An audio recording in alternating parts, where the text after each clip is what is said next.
Good morning class 10th बच्चों। आज हम जो चैप्टर करेंगे पॉलिटिकल साइंस का पॉलिटिकल पार्टीज करेंगे। ये हमारा रिवीजन पार्ट चल रहा है स्टूडेंट्स। तो चलिए आज पॉलिटिकल पार्टीज के बारे में जानते हैं। तो बच्चों यहाँ पे हम पॉलिटिकल पार्टीज के बारे में जानेंगे। पॉलिटिकल पार्टीज होती क्या है, राजनीतिक दल होते क्या है। सबसे पहले तो मैं आपको बताऊंगी भारत जो है, हम इंडिया की अगर बात करते हैं, एक डेमोक्रेटिक कंट्री है। अब डेमोक्रेटिक कंट्री क्या होती है, जहाँ पे लोगों के पास पावर होती है। लोग अपने नेता को, अपना जो भी उनका जो जिसको जिताना चाहते हैं उसको चुनते हैं, और अगर उनको लगता है कि ये गवर्नमेंट काम नहीं कर रही है तो उसे चेंज भी कर सकते हैं। तो ये जो गवर्नमेंट बनती है वो बनती कहाँ से, पॉलिटिकल पार्टीज से बनती है स्टूडेंट्स। पॉलिटिकल पार्टी आती है, इलेक्शंस में स्टैंड होती है। अलग अलग तरीके की पॉलिटिकल पार्टीज, यानी कि इंडिया के अंदर मल्टी पॉलिटिकल पार्टी सिस्टम है, जहाँ पे हमें बहुत सारी पॉलिटिकल पार्टीज मिल जाती हैं। और इलेक्शंस में जब वो खड़े होते हैं तो जो लोग होते हैं उनके पास चॉइस होती है कि किसको वो जिताना चाहेंगे, और जिसको वो जिताते हैं उसकी सरकार बन जाती है। तो ये पॉलिटिकल पार्टी का थोड़ा सा इंट्रोडक्शन था। अब हम मीनिंग की बात करते हैं। A political party is a group of people who come together to contest election. कह रहे पॉलिटिकल पार्टी एक ग्रुप होता है, कुछ लोगों का एक समूह होता है जो इलेक्शन में पार्टिसिपेट करते हैं and hold power in the government. और जब वो जीत जाते हैं, जब पब्लिक उन्हें वोट देती है और वो जीत जाते हैं, तो वहां पर वो अपनी सरकार बनाते हैं और अपने देश को चलाते हैं। तो बच्चों ये पॉलिटिकल पार्टीज है। अब पॉलिटिकल पार्टीज के फंक्शन क्या क्या है। पॉलिटिकल पार्टीज के अगर हम फंक्शंस पढ़े तो सबसे पहली बात है, पॉलिटिकल पार्टी क्या करती है, इलेक्शंस को कंटेस्ट करती है। इलेक्शन को कंटेस्ट यानी कि वो इलेक्शंस में खड़ी होती है। यहाँ पर हम पॉलिटिकल पार्टीज के कार्य पढ़ रहे हैं। पॉलिटिकल पार्टी जो राजनीतिक दल होते हैं उनके काम क्या क्या है, यहाँ पर ये बता रहे हैं। जो पॉलिटिकल पार्टीज होती है वो इलेक्शंस में पार्टिसिपेट करती है जब भी उन्हें जरूरत पड़ती है। मतलब हमेशा ही हर 5 साल बाद इंडिया के अंदर जो है रेगुलर इलेक्शंस होते हैं आफ्टर 5 इयर्स। देन ये क्या है, इलेक्शंस में पार्टिसिपेट करती है, और इलेक्शंस में अगर वो जीत जाती है तो सरकार बन जाती है। ठीक है बच्चों। दूसरा पॉइंट ये बता रहे हैं, पॉलिसीज एंड प्रोग्राम्स। ये जो पॉलिटिकल पार्टीज होती है इनकी अपनी अपनी पॉलिसीज होती है, प्रोग्राम्स होता है। जैसे कि हमने बीजेपी के देखो, उन्होंने स्वच्छ भारत अभियान का वो चला, स्लोगन दिया, और सफाई को बहुत ज़्यादा उन्होंने ध्यान में रखा। तो यहाँ पर जो भी पॉलिसीज होती है, प्रोग्राम्स होते हैं, हर पॉलिटिकल पार्टीज के अपने अपने होते हैं, डिफरेंट होते हैं, और वो इस तरीके के प्रोग्राम्स पॉलिसीज करते हैं कि लोग जो है उनकी तरफ आकर्षित हो, अट्रैक्ट हो और उनको वोट्स दे। फिर आपका थर्ड पॉइंट है मेकिंग लॉज। पॉलिटिकल पार्टीज क्या करती है, लॉज बनाने का भी यहाँ पे काम करती है। कानून जो होता है लेजिस्लेचर के मदद से, और ये लोग क्या करते हैं, जो भी लॉ बनाते हैं वो सोसाइटी के लिए बनाते हैं ताकि सोसाइटी को सही तरीके से चलाया जाए। और यहाँ पे स्टूडेंट जब मेकिंग लॉज होते हैं वहाँ पे ये सबकी हेल्प लेते हैं, और इवन जो ओपिनियन होते हैं वो लोगों के ओपिनियंस को भी मद्देनजर रखते हैं। फिर हम बात करते हैं फॉर्म एंड रन गवर्नमेंट। यहाँ पर पॉलिटिकल पार्टीज, जैसा कि मैं बार बार कह रही हूँ, जब पॉलिटिकल पार्टीज सत्ता में आती है, जीत जाती है, सरकार बन जाती है, तो ये क्या कर रहे हैं, रन द गवर्नमेंट।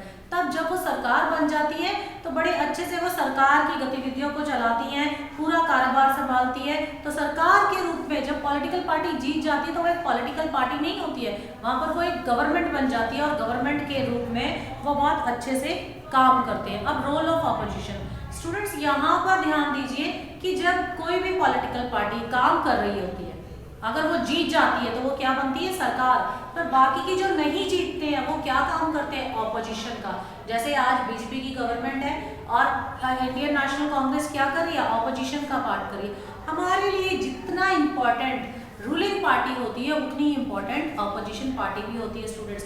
क्योंकि रूलिंग पार्टी के ऊपर जो नजरें बिछाए बैठे, जो उसको बिल्कुल उनको पूरी तरीके से उनकी हर गतिविधि को जो ध्यान दे रहे हैं, वो कौन है, ऑपोजिशन पार्टी। जो पब्लिक को समय समय पे बताते हैं कि अगर इस पार्टी ने, रूलिंग पार्टी ने ये काम कर दिया, ये प्रॉब्लम क्रिएट कर दी है, इतना बजट पास हुआ है, या वो काम क्यों नहीं हुआ है। तो उनके पास इतने क्वेश्चंस होते हैं रूलिंग पार्टी के लिए कि पब्लिक को, वो खुद ही पब्लिक का वेलफेयर करते हैं, वहाँ पे पब्लिक को बताते हैं कि ये ठीक से काम कर रहे हैं या नहीं कर रहे हैं। तो हमारे लिए ऑपोजिशन पार्टी भी बहुत इंपॉर्टेंट होती है। जो पॉलिटिकल पार्टी जो नहीं जीतती और ऑपोजिशन पार्टी बन जाती है, और वहाँ पर ये पब्लिक के लिए, पब्लिक को सारा मतलब ट्रांसपेरेंसी हो जाती है गवर्नमेंट के अंदर, पूरी पारदर्शिता से हमारे सामने, हम लोगों के सामने सारी सरकार की चीज़ें, उनकी कमियां, उनकी सारी चीज़ें हम तक ये लेके आते हैं। ऑपोजिशन पार्टी जो होती है रूलिंग पार्टी की कमियों के बारे में लोगों को बताते हैं ताकि लोग अवेयर हो जाए और आगे जो है वोट्स। अब ऑपोजिशन पार्टी ये क्यों करती है? ऑपोजिशन पार्टी ये भी अपने मतलब उनको ये होता है कि नेक्स्ट टाइम जब इलेक्शंस हो तो पब्लिक किसको वोट दे? ऑपोजिशन पार्टी को दे, और ताकि वो सत्ता में आ सके। तो ऑपोजिशन पार्टी भी बहुत इंपॉर्टेंट रोल प्ले करती है। जितनी हमारे लिए रूलिंग पार्टी इंपॉर्टेंट होती है उतनी हमारे लिए स्टूडेंट्स ऑपोजिशन पार्टी भी बहुत इंपॉर्टेंट होती है।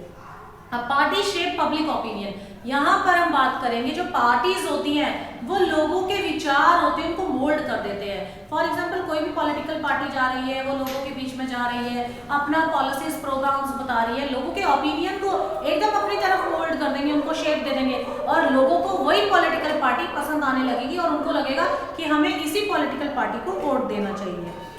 अब यहाँ पे ये जो पॉलिटिकल पार्टीज होती है, political party and welfare schemes, political party क्या करती है? पब्लिक के लिए, जन कल्याण के लिए वेलफेयर स्कीम्स बनाती है, स्कीम्स निकालती है जिससे क्या हो सके, लोगों का कल्याण हो सके। वेलफेयर स्कीम्स बोलते हैं इसे। तो इससे क्या होगा, जितना ज्यादा वो लोगों के लिए स्कीम्स निकालेंगे, वेलफेयर स्कीम्स निकालेंगे, पब्लिक उस पॉलिटिकल पार्टी को पसंद करेगी। पॉलिटिकल पार्टी को पसंद करेगी तो उनकी वो पसंद बन जाएगी और पब्लिक क्या करेगी? उसी पॉलिटिकल पार्टी को वोट डालेगी और उसको इलेक्शंस में जिताएगी ताकि उसकी क्या बन जाए? गवर्नमेंट बन जाए। ठीक है स्टूडेंट्स, ये हमने पॉइंट्स पढ़े हैं, फंक्शंस पढ़े हैं पॉलिटिकल पार्टीज के, जिसके बारे में हमने पहले पढ़ा कि चुनाव में ये हिस्सा लेते हैं, कंटेस्ट इलेक्शंस में पार्टिसिपेट करते हैं। पॉलिटिकल पार्टी पॉलिसीज और प्रोग्राम बनाते हैं। पॉलिटिकल पार्टी मेकिंग लॉज में भी अपना रोल प्ले करते हैं। पॉलिटिकल पार्टी सरकार बनाते हैं, सरकार बनने के बाद अच्छे से अपनी ड्यूटीज निभाते हैं। ऑपोजिशन का रोल भी पॉलिटिकल पार्टी ही प्ले करती है और ये लोगों के विचारों को अपनी तरफ खींच लेते हैं ताकि उनको वोट्स मिल सके। और इसी के साथ साथ वेलफेयर स्कीम्स भी बनाते हैं ये लोगों के लिए ताकि लोगों की वो पसंद बन सके, लोग उनको ज़्यादा से ज़्यादा वोट देके उनको क्या करें, उनको ज़्यादा से ज़्यादा वोट दें और उनको सरकार बनाए। तो स्टूडेंट्स, पॉलिटिकल पार्टी चाहे कोई सी भी हो, वो लोगों के हित में काम करती है। लोगों के हित में काम इसलिए करती है क्योंकि यहाँ पर अगर वो लोगों के लिए काम करेगी तो वो सत्ता पे आ पाएगी, सत्ता पे आएंगी तभी वो सरकार बन सकते हैं। तो इसलिए हर पॉलिटिकल दल, हर राजनीतिक दल कोशिश में लगा रहता है कि वो जन कल्याण करे, लोगों के दिल जीते, लोगों के लिए काम करे, क्योंकि ये डेमोक्रेटिक इंडिया जो है डेमोक्रेटिक कंट्री है और यहाँ पे सुप्रीम पावर किसके पास है? लोगों के पास है। लोगों के लिए अगर काम करेंगे तो लोग उन्हें सरकार बनाए रखेगी, अदरवाइज वो सरकार को चेंज कर लेगी। इसलिए पॉलिटिकल पार्टीज लोगों के कल्याण के लिए, लोगों के वेलफेयर के लिए काम करती है। अब स्टूडेंट्स, यहाँ पर हम बात करेंगे types of political party. Political party 2 types की है यहाँ पे। पहले हम बात करेंगे एक नेशनल पॉलिटिकल पार्टी जो राष्ट्रीय स्तर की होती है और एक होती है स्टेट पॉलिटिकल पार्टी जो सिर्फ एक क्षेत्र, जिसको हम रीजनल पार्टी भी कहते हैं, सिर्फ एक क्षेत्र तक ये निश्चित होती है। तो अब हम यहाँ पे पढ़ेंगे इसके बारे में। यहाँ जो है नेशनल पॉलिटिकल पार्टी यानी कि जो राष्ट्रीय स्तर की पार्टी है उसके बारे में पढ़ेंगे। तो यहाँ पे बताया जा रहा है every party in country has to registered with the election commission. सबसे पहले तो हमें बता रहे हैं कि हर एक पार्टी जो है इलेक्शन कमीशन के पास रजिस्टर्ड होनी चाहिए। While the commission treats all party equally, और जो कमीशन होगा, जो आयोग होगा, वो सभी को इक्वल ट्रीटमेंट देगा, इक्वल ट्रीट करेगा, एक जैसा व्यवहार करेगा। It offers some special facilities to large and established parties. जो बड़े पैमाने की पार्टीज होंगी उनको कुछ स्पेशल ऑफर्स दिए जाएंगे। These parties are given in a unique symbol. उन्हें कुछ सिंबल प्रोवाइड किए जाते हैं। Only the official candidate of party can use that election symbol. सिर्फ ये इस पार्टी का सिंबल सिर्फ और सिर्फ कौन यूज कर सकता है? जो उस पार्टी का जो ऑफिशियल कैंडिडेट होगा वही यूज कर सकता है। Parties that get the privileges and some other special facilities are recognized by the election commission for this purpose. तो ये जो पहचान देता है इलेक्शन कमीशन, उनको पहचानने के लिए कि लोग समझ पाए कि ये किसकी पहचान है। यहाँ पे हमें ये बताया जा रहा है स्टूडेंट्स कि जो इलेक्शन कमीशन होता है, जो कमीशन होता है, हर एक पॉलिटिकल पार्टी को वो इक्वली ट्रीट करता है और उन्हें कुछ ना कुछ सिंबल्स देता है और सिंबल्स वो उन्हीं को देता है जो ऑफिशियली उसके साथ इंगेज है, उस पार्टी के साथ। जैसे हमें पता है कि इंडियन नेशनल कांग्रेस का सिंबल क्या है? क्या है बताइए? हाथ, पंजा, है ना। बीजेपी का सिंबल क्या है? कमल, है ना। तो ये किसने दिया है? ये हमें किसने दिया? इलेक्शन कमीशन इनको प्रोवाइड करता है और हम सिर्फ सिंबल देख के भी पहचान लेते हैं कि कौन सी पॉलिटिकल पार्टी है। पहचान लेते हो पॉलिटिकल पार्टी को, चाहे हमारे सामने कोई हो ना, हमने हाथ पंजे का निशान देखा, ये तो कांग्रेस है, हमने कमल का निशान देखा, ये तो बीजेपी है ना। तो इन सिंबल्स के थ्रू हम पॉलिटिकल पार्टी की पहचान कर लेते हैं। और ये कौन प्रोवाइड करता है? कमीशन प्रोवाइड करता है। और किसको करता है? जो उस ग्रुप का ऑफिशियल कैंडिडेट होता है। आगे बता रहे हैं students, this is why this parties are called recognised political party. अब जिन्हें ये कमीशन जो है ये सिंबल्स प्रोवाइड करता है उनको रिकॉग्नाइज्ड पॉलिटिकल पार्टीज भी कहा जाता है, क्योंकि इनको पहचान किसने दी है? कमीशन ने दी है। ठीक है। The election commission has laid down that detailed criteria of the portion of vote seats that a party must get in order to be recognized party. A party that secure at least, अभी हमें बता रहे हैं national political parties को ये क्या बता रहे हैं, उनके पास क्या होना चाहिए, कितनी सिक्योर करे ये seats? At least 6% of total votes. Total votes होने चाहिए 6% in an election to the legislative assembly of state and wins at least 2 seat recognised as. अच्छा, ये हमें स्टेट पार्टी के बारे में यहाँ बता रहे हैं स्टूडेंट्स। यहाँ पे ये कह रहे हैं a party that secure at least 6% of total votes in election to the legislative assembly. कह रहे हैं पार्टी के अंदर 6% टोटल वोट्स होनी चाहिए लेजिस्लेटिव असेंबली के अंदर, और स्टेट विंस एटलीस्ट 2 सीट्स, और 2 सीट्स इनके पास होनी चाहिए। स्टेट को 2 सीट्स जीतनी है इसमें। तो ये कौन सी पार्टी होगी? Recognised as a state party. ये कौन सी पार्टी होगी? स्टेट पार्टी इसको हम कहेंगे। अब आगे बता रहे हैं party that secure at least 6% of total votes in Lok Sabha election. और वो पार्टी जो 6% लोकसभा इलेक्शन में वोट्स ले और असेंबली इलेक्शन इन 4 स्टेट, और 4 स्टेट्स ले उसमें विंस एटलीस्ट 4 सीट, और क्या ले 4 सीट उसके अंदर उनको मिले, उसको हम क्या कहेंगे? National political party. समझ आए? स्टेट में। और ये कह रहे हैं स्टेट के अंदर, अगर स्टेट की अगर हम बात करते हैं तो स्टेट पॉलिटिकल पार्टी में 6% कितनी होनी चाहिए? टोटल वोट्स होनी चाहिए। स्टेट के अंदर क्या होनी चाहिए? 6% टोटल वोट्स होनी चाहिए। और स्टेट कितनी सीट जीते? 2। स्टेट कितनी सीट जीते? 2 सीट्स जो है वो जीत सके लेजिस्लेटिव असेंबली के अंदर, और उसको हम क्या कहेंगे? क्या कहेंगे? स्टेट की पार्टी।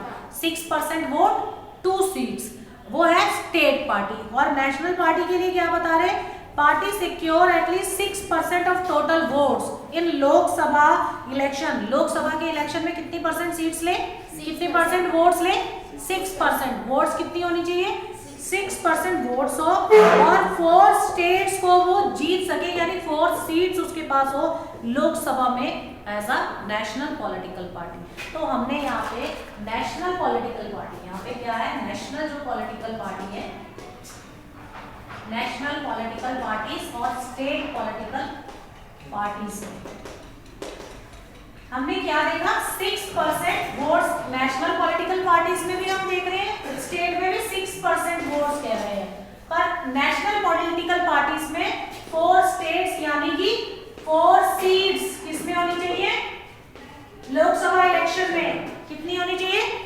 4 सीट्स होनी चाहिए लोकसभा इलेक्शन में। और यहाँ पर स्टेट पॉलिटिकल पार्टी में 6% वोट्स हो और 2 सीट्स होनी चाहिए, ठीक है, लेजिस्लेटिव असेंबली में। ठीक है बच्चों, क्लियर हुआ? पता चला क्या बताया गया है? नेशनल पॉलिटिकल पार्टीज में 6% वोट्स, 4 सीट्स, स्टेट में 6% वोट्स, 2 सीट्स। तो ये नेशनल और पॉलिटिकल पार्टी का डिफरेंस है, जिससे हम पहचान जाते हैं कि कौन सी नेशनल पॉलिटिकल पार्टी है, कौन सी स्टेट पॉलिटिकल पार्टी है। ठीक है, आप तो पॉलिटिकल साइंस के स्टूडेंट्स हैं तो आपको मालूम होना चाहिए। और हम जो है नाम से भी पहचान जाते हैं। जैसे हमें पता राष्ट्रीय स्तर की जो पार्टीज है वो कौन कौन सी है। जैसे कि अगर हम बोलेंगे कि जो नेशनल पॉलिटिकल पार्टीज है, जैसे इंडियन नेशनल कांग्रेस सबसे पुरानी पार्टी है, ये इंडियन नेशनल कांग्रेस है। बहुजन समाज पार्टी है, बहुजन समाज पार्टी बीएसपी है, और बहुजन जनता पार्टी है, फिर communist Party of India Marxism. तो ये जो है हमारी नेशनल पॉलिटिकल पार्टीज है, और इनके अलावा भी कहीं है। और अगर हम स्टेट की बात करते हैं तो स्टेट पॉलिटिकल पार्टीज भी हमारे पास जो है वो गिवन है। जैसे कि यहाँ पे इन्होंने बताया हमें समाजवादी पार्टी हो गया, राष्ट्रीय जनता दल हो गया, और बीजू जनता दल हो गया, सिक्किम डेमोक्रेटिक फ्रंट हो गया, मिजो नेशनल फ्रंट हो गया। तो ये हमें स्टेट पार्टीज बताई गई। ठीक है, अब थोड़ा सा मैं इनका थोड़ा सा जो डिटेल बता दूं। जैसे इंडियन नेशनल कांग्रेस जो है हमारी नेशनल पॉलिटिकल पार्टीज हैं, तो हम इसमें जानेंगे ये जो popularly known as the Congress party, हम इंडियन नेशनल कांग्रेस को हम किस नाम से, उसका प्रसिद्ध नाम जो है वो है कांग्रेस पार्टी। बहुत सारे लोग होंगे जिन्हें पता ही नहीं होगा कि इंडियन नेशनल कांग्रेस का पूरा नाम क्या है। कांग्रेस का पूरा नाम है इंडियन नेशनल कांग्रेस, ठीक है। अब यहाँ पर ये जो है one of the oldest party of the world, founded in 1885। कह रहे इसकी स्थापना कब हुई थी, इसको स्टैब्लिश कब किया गया था, 1885 में। And has a experience many played a dominant role in Indian politics at the national and state level for several decades after India's independence. कह रहे आज़ादी के बाद इसने राष्ट्रीय स्तर पर और स्टेट स्तर पर, राज्य स्तर पर बहुत सारे काम किए हैं। और इसके जो लीडर थे और Jawaharlal Nehru, under the leadership of Jawaharlal Nehru, Jawaharlal Nehru के नेतृत्व में the party sought to build a modern secular democratic republic in India. इन्होंने जो है यहाँ पे सेकुलर होता है, जो धर्म निरपेक्ष होता है, सभी धर्म के लोग एक साथ होते हैं, लोकतांत्रिक, गणतंत्र, इन सभी जो चीज़ों को जोड़कर काम किया है। और इसके बाद हम इसके बारे में जाने तो इसमें बताया गया है यहाँ पे ये पार्टी जो थी इसकी आइडियोलॉजी क्या है, आइडियोलॉजी बताते थे party espouse secularism and welfare of weaker section and minorities.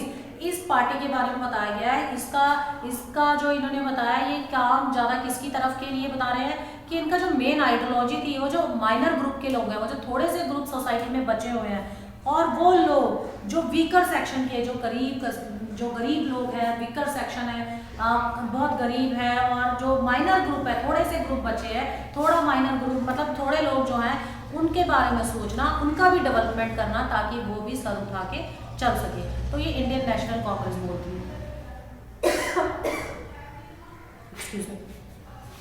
फिर ये बात करें भारतीय जनता पार्टी की। अब भारतीय जनता पार्टी इन दिनों में तो बहुत ही ज़्यादा फेमस हो रही है, आप लोगों को मालूम है। भारतीय जनता पार्टी की स्थापित कब हुई, भारतीय जनता पार्टी की स्थापना हुई थी 1980 में। कब हुई थी, 1980 में, बाय रिवाइविंग द एर्स्टवाइल भारतीय जनसंघ। अब इसमें क्या दिया गया था, भारतीय जनसंघ का इन्होंने जो इसमें स्लोगन दिया, wants to build a strong modern India by drawing inspiration from India's ancient culture and values.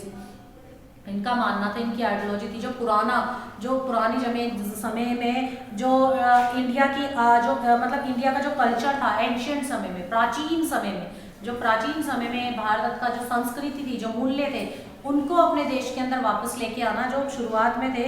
और कल्चर, नेशनलिज्म और Hindutva is an important element in its conception of Indian nationhood and politics, wants full territorial and political integration, Jammu Kashmir with India, uniform civil code for all people living in the country irrespective of religion, ban on religious conversion, in support for increase substantially in the 1990s। तो बच्चों इसमें जो है Bharatiya Janata party की अगर हम बात करते हैं तो हमें इसमें ये बताया जा रहा है कि भारतीय जनता पार्टी जो है हिंदुत्व को भी महत्व देती है, क्योंकि जो प्राचीन समय का जो भारत था उसके अंदर क्या था, गुरु शिष्य कैसे स्कूल पढ़ने जाया जाते थे, कैसे मूल्य होते थे, मूल्य मतलब जो हमारे कस्टम्स हो गए, रीति रिवाज हो गया, कल्चर हो गया, उन सबको वो क्या करना चाहते हैं, उन सबको वापस लेके आना चाहते हैं ताकि लोग जो है संस्कृति से जुड़े रहे। और यहाँ पर ये सभी धर्मों को एक समान जो है, यहाँ पर ये क्या है, एक लाइन इन्होंने बोला है कि and ban on religious conversions. और यहाँ पर जो रिलीजियस कन्वर्शन होता है, जो धर्मों को लेकर वाद विवाद होता है, उसके ऊपर बैन लगाने को बोला। मतलब वाद विवाद नहीं, हम धर्म के नाम पे जब एक दूसरे से बात करते हैं, इस धर्म को लेके उस धर्म को लेके, तो बैन लगाते हैं ये लोग ताकि धार्मिक मुद्दों पे लड़ाई झगड़ा ना हो, ठीक है। अब यहाँ पे स्टूडेंट्स एक चीज और है, जब भी कोई भी पॉलिटिकल पार्टी हो तो संविधान ने सभी को क्या दे रखा है, समानता का अधिकार दिया। हर पॉलिटिकल पार्टी की पॉलिसीज अलग अलग होता है, पर उनका जो काम होता है वो क्या होता है, पब्लिक वेलफेयर, ठीक है। आगे ये बहुजन समाज पार्टी के बारे में बता रहे हैं, formed in 1984 under the leadership of Kanshiram. कह रहे बहुजन समाज पार्टी जो है उसकी किसने उसको स्थापित किया, कांशीराम ने स्थापित किया 1984 में। और इनका क्या काम था, ये किसके लिए काम कर रहे थे, दलित लोगों के लिए, आदिवासी लोगों के लिए, ओबीसीज के लिए, अदर बैकवर्ड क्लासेस को, ताकि सोसाइटी ने जितना इनको आगे बढ़ने नहीं दिया है, उन लोगों को जो दलित है, जो शेड्यूल कास्ट है, उनको कभी भी आगे बढ़ने नहीं दिया, लोगों ने उनको अपने से आगे निकलने नहीं दिया। उन लोगों को मौका मिले ताकि वो भी क्या कर सके, क्या करे, अपना डेवलपमेंट कर सके, आगे बढ़ सके, ठीक है। तो ये हमारा बहुजन समाज पार्टी के अंदर कांशीराम जी ने स्थापित की थी 1984 में। और इनका जो मेन मकसद क्या था, दलित, आदिवासी और ओबीसीज जो थे और रिलीजियस माइनॉरिटीज जो लोग थे उनका वेलफेयर करना, उन लोगों को आगे बढ़ाना। अब यहाँ आगे हम बात करते हैं, ऐसे ही और भी पार्टी है, Communist Party of India Marxist, फिर है Communist Party of India CPI, Nationalist Congress Party. तो Communist Party of India Marxist जो थी ये 1964 में इसको फाउंडेड किया गया था और ये सपोर्ट कर रहा है सोशलिज्म को, सेकुलरिज्म को, डेमोक्रेसी को and opposes imperialism and communalism को। फिर हम सीपीआई को देखें, कम्युनिस्ट पार्टी ऑफ इंडिया, ये फॉर्म हुई थी 1925 में। और फिर हम नेशनलिस्ट कांग्रेस पार्टी को देखते हैं, एनसीपी को, फॉर्म इन 1999 और 1999 में ये फॉर्म हुई थी। तो बच्चों ये मैं रिवीजन पैटर्न में बस इनके नेम्स बता रही हूँ क्योंकि हमने ये डिटेल में पढ़े हुए हैं, ठीक है। तो अब हम स्टेट पार्टीज के बारे में बात करते हैं। स्टेट पार्टीज जो है, स्टेट पार्टीज में क्या है, स्टेट पार्टी होती है जो राष्ट्रीय स्तर की होती है, जिसमें 6% क्या होती है, वोट्स होती है और 2 सीट्स होती है। अब यहाँ पर इन्होंने पार्टी का एग्जांपल दिया है, other than 6 parties most of major parties of the country are classified by the election commission as state parties. कह रहे हैं हम इलेक्शन कमीशन जो है उनको क्या नाम दिया उन्होंने, स्टेट पार्टी का नाम दिया है। इन पार्टीज को हम रीजनल पार्टीज यानी क्षेत्र की पार्टी भी कहते हैं। Some of these parties are all India's are that happen to have succeed only in some seats। कह रहे हैं बहुत सारी भारत देश के अंदर ऐसी पार्टीज हैं जो कुछ ही सीट में बहुत सफलता पाई है उन्होंने, जैसे कि Samajwadi party, Samta party, Rashtriya Janata Dal have national level political organisation with units in several states. कह रहे राष्ट्रीय जनता दल जो है ये नेशनल लेवल की पॉलिटिकल ऑर्गेनाइजेशन है जिसने यूनिट्स में अलग अलग, इसके अलग अलग यूनिट्स भी गए थे, अलग अलग विद यूनिट्स, अलग अलग यूनिट्स हैं इन सेवरल स्टेट, हर एक सेवरल स्टेट में इसके अलग अलग छोटे छोटे यूनिट्स भी हैं। Some of this party like Biju Janata Dal, और कुछ पार्टी ऐसी भी है, Biju Janata Dal, Sikkim Democratic Front and Mizo National Front are conscious about their state identity. तो ये जो है स्टेट रीजनल पार्टीज है जिसको हम स्टेट पॉलिटिकल पार्टी है रीजनल पार्टीज कहते हैं, जो किसके लिए काम करती है, स्टेट के लिए काम करती है। और नेशनल पॉलिटिकल पार्टी जो राष्ट्रीय स्तर पे काम करती है। तो ये जो है हमने 2 टाइप्स की पॉलिटिकल पार्टीज पढ़ी है, नेशनल पॉलिटिकल पार्टीज और स्टेट पॉलिटिकल पार्टीज। अब हमने पॉलिटिकल पार्टीज के बारे में पढ़ा, ठीक है स्टूडेंट्स। पॉलिटिकल पार्टी सबसे पहले हमने इसका मीनिंग जाना, पॉलिटिकल पार्टीज के फंक्शन जाने, फिर हमने बात की यहाँ पर कि पॉलिटिकल पार्टीज जो हैं उसके टाइप्स हमने देखे कि 2 टाइप्स की है, national political party, state political parties. फिर हमने देखा कि नेशनल पॉलिटिकल पार्टीज में इंडियन नेशनल कांग्रेस है, भारतीय जनता पार्टी है, बहुजन समाज पार्टी है और भी है। और स्टेट पार्टीज में जाना हमने समाजवादी पार्टी है, समता पार्टी है, सिक्किम डेमोक्रेटिक फ्रंट है, जनता दल है। तो इस तरीके से बहुत स्टेट की पार्टीज हैं जो क्षेत्र की पार्टी होती है और नेशनल पॉलिटिकल पार्टी जो राष्ट्रीय की पार्टी होती है। तो स्टूडेंट्स ये पॉलिटिकल पार्टीज के बारे में लेक्चर फर्स्ट था, रिवीजन था। वैसे तो मैंने कोशिश की है कि आपको डिटेल में बता सकूं, फिर भी अगर आपको कहीं प्रॉब्लम है, कहीं आपको नहीं समझ आया है तो आप मेरे पर्सनल नंबर में मुझसे